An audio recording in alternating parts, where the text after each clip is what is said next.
So give us a sense of the cost of wholesale energy prices and why they're not feeding through into our bills. Yeah, well, it's a complex picture, obviously. So remember now, we look at the energy prices we're paying. It's basically, we've got a government set price. Ofgem is setting the price. Remember, a few years ago, you'd be looking to switch to a better deal. It's pretty much one national rate up there at the moment.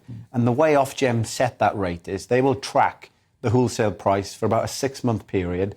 So when we look at the kind of the rate that we're paying at the moment, that actually comes before this kind of high spike that we've seen over the winter. And remember now that energy prices are going to go up again in April because they'll be reflecting some of the higher prices that we got at the moment. Now, the bad news, because you've touched upon the wholesale gas prices coming down, now the bad news for those watching now is the fact that when you think of where we are at the moment, the government is actually topping up our energy bills. So what it means is that when we look at the wholesale price coming down, when we get to April, it'll mean the government will save money.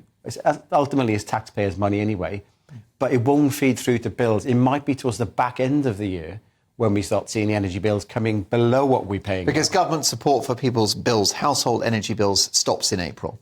Well, they're going to still support a little bit of it, but it's going to be going up about 20% of what you're paying now. So the price cap will still probably be kind of what the government will be topping up, but the amount the government will pay will come down. Now, the problem we've got here, Mark, is the fact that over the last 40 years, the UK government has sleptwalked itself with the lack of energy security.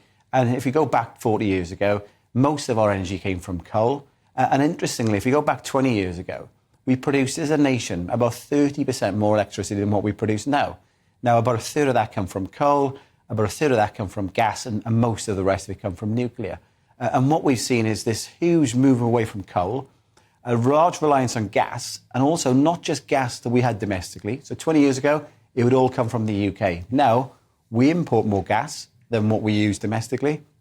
The problem, that means we've got huge prices, and renewables aren't fixing the problem because the renewable cost, ironically, is set by the gas price. So we are being basically screwed across the country with the way the system's set up. And to what extent is net zero adding to the cost of our bills, do you think? And, well, you can't divorce the fact, Mark, that with gas being seen kind of as a clean energy compared to coal, when you have these COP climate agreements that go on every year, we've got more and more countries now across the world trying to buy gas on the world stage. And then that increases the demand for gas, which then pushes the price up for gas. And also, as I've just said, the way you set the gas prices are driving the renewable prices.